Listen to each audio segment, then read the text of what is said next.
recording? Yes. Okay. Hello. I decided that I would like to start a booktube. And I decided it would be fun as a first video to do something different. And since I've been rereading Harry Potter for the last 2 months and my brain is all full of Harry Potter, I have decided to rank all of the couples in Harry Potter, all the relationships in Harry Potter from worst to best. We're gonna do 15 couples, all from the original books. So, starting at number 15, no surprises here, it is Merope Gaunt and Tom Riddle Sr. I'm not really sure if you can even qualify them as a relationship, since Merope basically did the wizarding equivalent of roofing Tom Riddle Sr. But since they did technically get married and they did have a child together, I guess they have to be considered a couple, but they're awful. They're god-awful. Merope is a pitiable character. I do feel sorry for her, but just because your life sucks doesn't mean that you get to drug someone until they fall in love with you and force them to father Lord Voldemort. I feel bad for Tom Riddle Sr. He seems like he was about to have a fun life with his hot muggle girlfriend, and instead he got bamboozled. So, yes.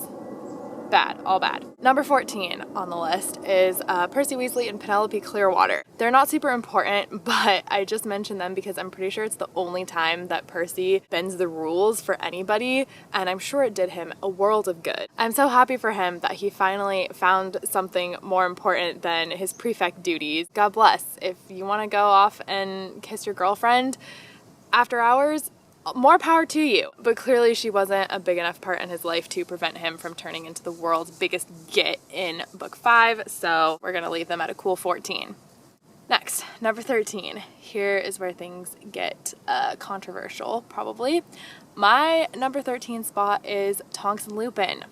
That's right, I don't really like Tonks and Lupin as a couple. Their relationship doesn't seem to bring either of them very much joy. Also, if you were so willing to abandon your wife and unborn child just because there was a chance that they might have been a werewolf, then you probably shouldn't be having kids. I'm sure there's a wizarding equivalent of birth control. Maybe y'all should have been on it. You know what I'm saying? It just doesn't make sense to me. I don't understand why you take these two awesome characters and then turn all of their page time into this weird romance where you never even see any chemistry and both sides of it are just miserable, and then they die and it just kind of ends on a whimper. Tonks and Lupin's death was not the saddest death to me by far in Deathly Hallows, and I think it's because so much of their characters had been taken over by the relationship. So that's my opinion on that. Number 12 is Ron and Lavender. No surprises there. I do think it was a good representation of a first relationship, of a high school relationship based more off of physical attraction than actual compatibility. And I'm also happy for Ron that he managed to have his first real public relationship before Harry. But yeah, themselves just really cringy. Number 11 is Lucius and Narcissa Malfoy. Oh, I also should have mentioned that we're going based off of strength of relationship, not off of whether the people involved in the relationship are good people or not. So bear that in mind. Lucius and Narcissa Malfoy, we don't know a ton about them. They're really the only Death Eater relationship that we ever have any idea about, but I do think it's admirable that they care about their family and their family unit enough that they end up betraying Voldemort. And I think that that's a really powerful contrast to how Voldemort operates. Even his most trusted servants, he can't trust them because they have human emotions and he doesn't. So I think it's cool that Lucius and Narcissa choose to value their marriage and their family over the Dark Lord. All right, number 10 is Lily and James. Once again, might be controversial. Lily and James also aren't my favorite couple. I know that we don't know that much about them, and they're just kind of seen as Harry's idyllic parents, which is fine, but in Snape's memories, when you get to know a little bit more about that generation of Hogwarts students, James is obviously a giant dick. Like, I would not have hung out with James in high school. And I think you're kind of supposed to interpret that Lily like straightened him out and deflated his head and made him a better person, which is great, but also like, that's not your girlfriend's job. You should already be a good person that your girlfriend wants to date, not like someone that your girlfriend has to fix. You know what I mean? I just would have hoped that Lily would have like chosen someone that deserved her more than James. Number 9 is Harry and Cho. I actually kind of like Harry and Cho. I think they're a cute crush, cute first date, first kiss, first like baby relationship kind of thing. I think it makes sense that Harry would be attracted to her. I'm glad that they didn't stay together for longer than they did. I think their relationship had a really nice arc to it. It ended when it should have. But yeah, I think it was solid. I don't really have much to complain about with Harry and Cho. Number 8, next on the list, is Harry and Ginny.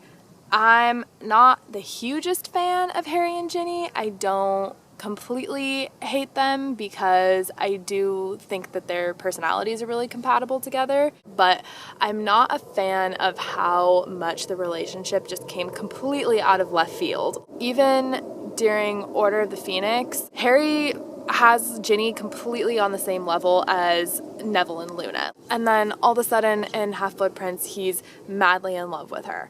But they only date for like a few months. It kind of doesn't even seem like there was a point in making them be together in the first place. It just kind of seemed like J.K. Rowling was like, oh, I need Harry to be with someone. Oh shit, okay, Ginny. The whole thing was kind of rushed. Like, if that was the end game for Harry, it could have been built up a little better.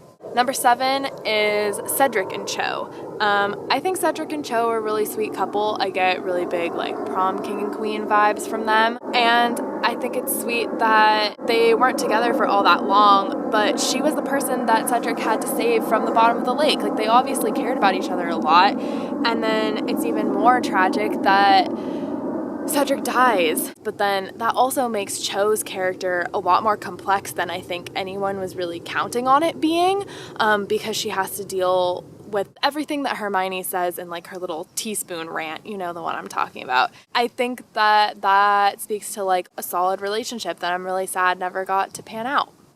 And number 6, we have Uncle Vernon and Aunt Petunia. Once again, we're talking about solid relationships, not solid people.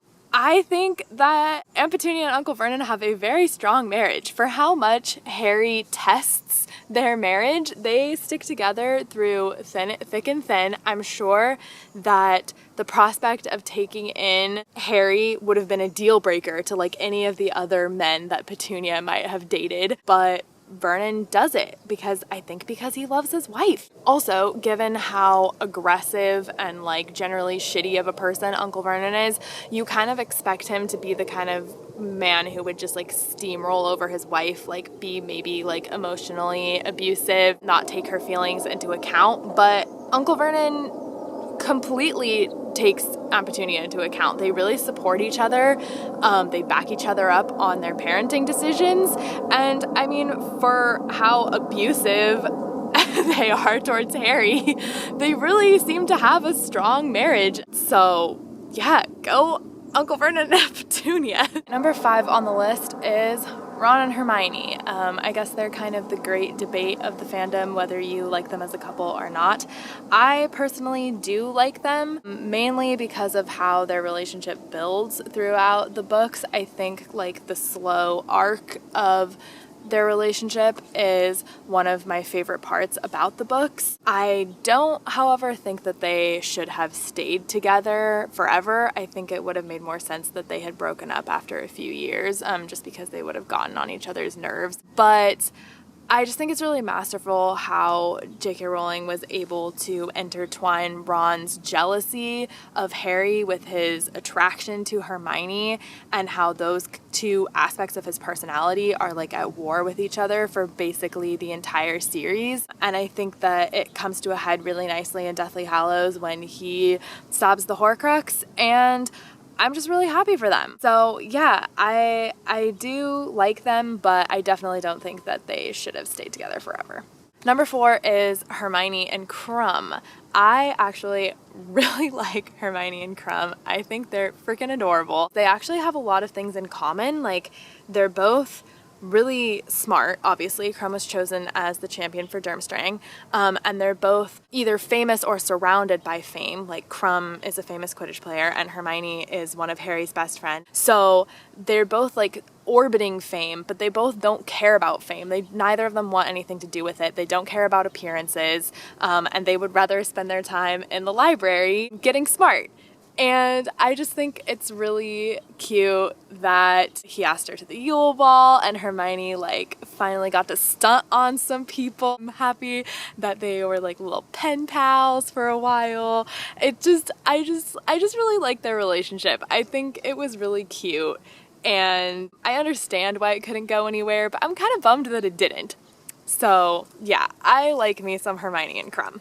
Third on the list is Madame Maxime and Hagrid.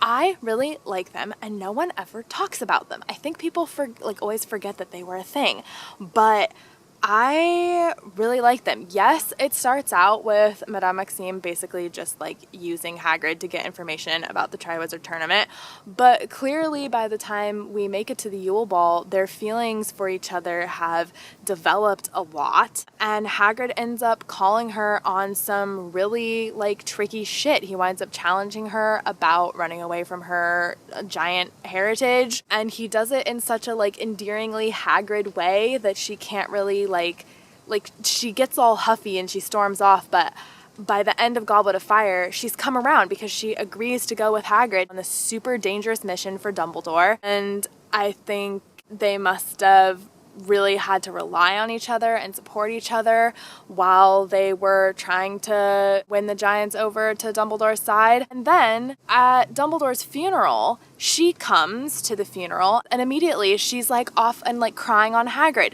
So clearly they still have feelings for each other, and I just really want to know more about them. I just really like Hagrid and Madame Maxime. Number 2 on the list is Bill and Fleur. Of course, also no surprises there.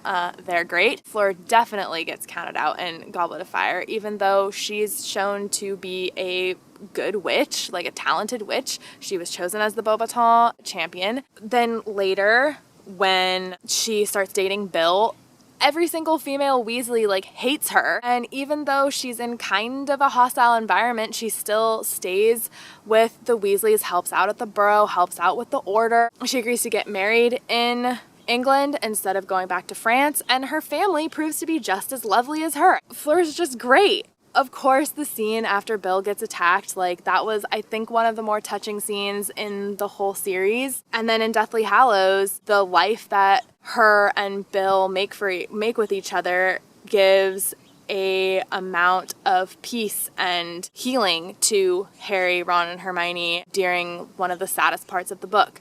So yeah, Bill and Fleur are great. Like, they always have been great. I don't know why I'm like trying to defend this. Everyone knows they're great.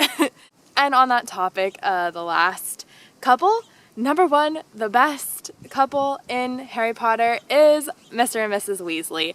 Of course, they're the best. I feel like I don't even need to say anything about this. Like, they're just the parents that everyone wishes they had. They've raised like 7 crazy but awesome kids. They've taken people who are less fortunate, like Harry. I used to want to go to the Burrow almost as much as I used to want to go to Hogwarts because it just seemed like such a fun, loving environment. They support each other. They don't let their kids talk back to each other. And they're just great. I mean, what else do you want? Molly and Arthur Weasley, just A+. So yeah, that's all my couples. Let me know if you agree with me or disagree with me. I would be very intrigued to hear your reasons for or against. Yeah, I hope you enjoyed this. And I'm gonna go because my butt hurts from sitting on the ground. All right, bye!